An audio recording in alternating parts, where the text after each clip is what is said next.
আসসালামু আলাইকুম সবাইকে। কেমন আছেন সবাই?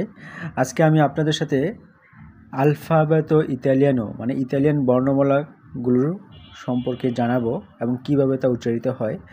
আমরা জানি ইতালিয়ান বর্ণমালা হলো 21টি এবং ইংরেজি বর্ণমালার মতোই, কিন্তু ইংরেজি বর্ণমালা 26টি।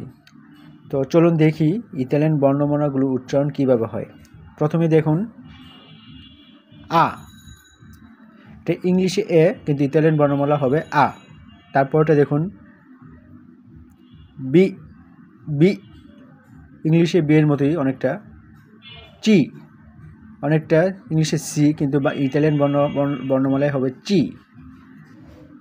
ডি ইংলিশে বলা হয় ডি, কিন্তু ডি হবে না, এটা ডি। এ এটা ইংলিশে ই বলা হয়, আমরা ইংলিশে ই বলি, কিন্তু ইতালিয়ান বর্ণমালা হবে এ। তারপর দেখুন এফ এ, তারপর হলো এফকে আমরা এফ এ বলবো ইতালিয়ান বর্ণমালায়। জি ইংলিশে এইচ, এটাকে আমরা আক্কা বলবো, আক্কা। তারপরে ইংলিশে আই, এটাকে আমরা ইতালিয়ান বর্ণমালায় ই বলবো, ই।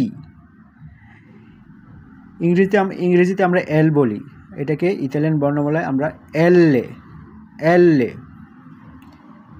তারপরে ইংরেজিতে আমরা এটাকে এম বলি, কিন্তু ইতালিয়ান বর্ণমালায় হবে এম এ। তারপর হবে এন এ, তারপর হবে অ। পি, পিটা অনেক সময় পি এর মতোই। তারপরে কিউকে আমরা কু, কু উচ্চারণ হবে কু। তারপরে দেখুন আরকে আমরা ইতালিয়ান বর্ণমালায় বলবো এর রে, এর রে। এসকে আমরা ইতালিয়ান বর্ণমালায় এসে, এসে।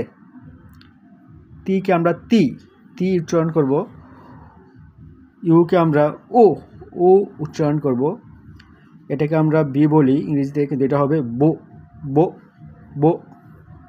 তারপরে এটাকে আমরা জেতা বলি, ইংরেজিতে বলা হয় জেট, কিন্তু ইতালিয়ান বর্ণমালায় জেতা হবে। ধন্যবাদ সবাইকে সাথে থাকার জন্য।